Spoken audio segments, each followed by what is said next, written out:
Hi, welcome to Guitar Time. I'm Robert Noel. We're going to do closed shuffle. So as you probably have already learned open shuffles when we're dealing with open strings, such as A and going to D, A and E. That's great for the key of A because you've got your 1 chord A, your 4 chord D, and your 5 chord E. E is pretty easy. If we go to the key of E and we start on E, and we're doing like a 12-bar shuffle, and you're going to go to your A and back to your E. Eventually, we're going to have to get to the B.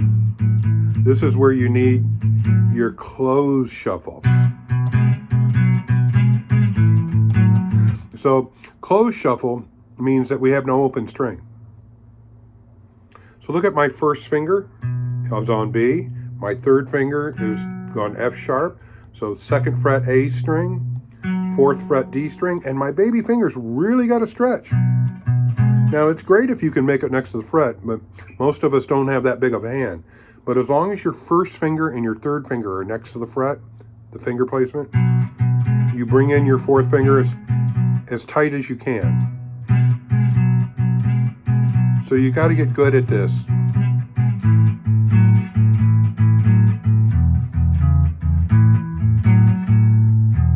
And then your B. So if we were doing closed shuffle, let's say in the key of G.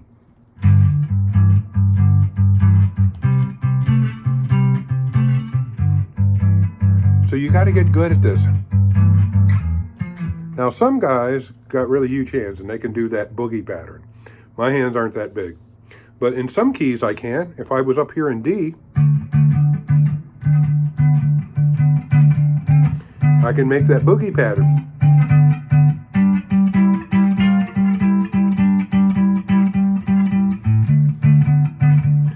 And then boogie. I can do it in C. And that means my F, G. So we got boogie, closed boogie, and closed shuffle. That would also be the same for the honky-tonk patterns. Boogie, shuffle, honky-tonk boogie. I could go down to F, C.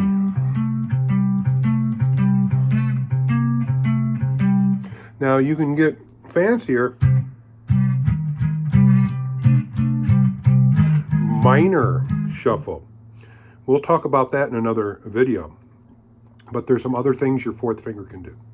So let's go back to A. So if we were doing this wonderful E delta chord I showed you on the E shuffle we did. So I was using the 2 fingers here for the 5th, and A is the 4 and 1, and we were hammering the major 3rd back to a root. How do we do that in closed? Well, let's go up to A, and let's start with the A, and we do our shuffle 1 and 2 and 3, and then we hit the A again, 3rd finger bars for the octave A and the perfect 4th, which happens to be an A and a D note. And then you're going to hammer that C sharp, which is the minor 3rd to major 3rd. And then you're going to go to the root. You're right there.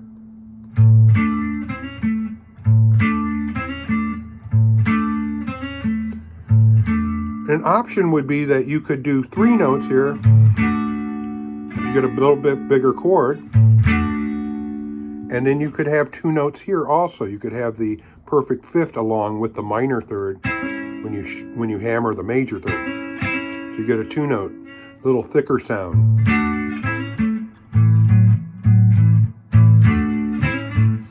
Here's the other one.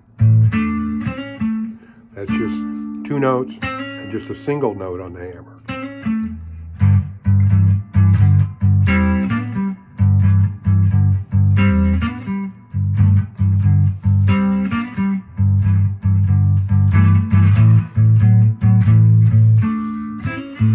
if I was doing a shuffle knee,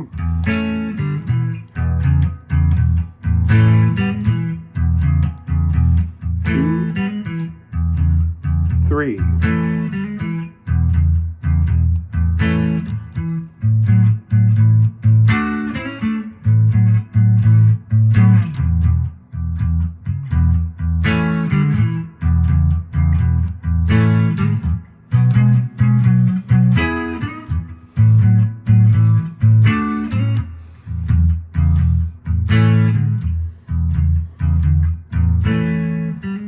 Great for slow blues. So that is really what I call chord shuffling, because you got the shuffle or the boogie element going on, but we're also doing a chord which is like a D over A, and that can be 2 notes or 3 notes. D, A. So it's like the 4 chord over the 1 chord. But this is not a full D chord because I'm not having a root. It would be like the 5th and the root here in the middle. Here's your D. A root, a 5th and a root. And then our 3rd would be that top note. So we have an inversion of a D chord. Or it could just be the 2 notes. Or I could just do 1 note. You know? 1 note, 2 notes, 3 notes. So there's quite a few variations on that. I hope you have fun with it, and I hope you're able to use it. And you may hear it if you listen to certain Delta blues guitarists, maybe even the olden legends acoustic, do similarities of that. So it's a really good thing to have in your blues trick bag, okay? All right. Maybe I should do a playlist, blues trick bag. Practice, okay? Enjoy it. I'm Robert Knoll. You're at Guitar Time, and I'm glad you're here.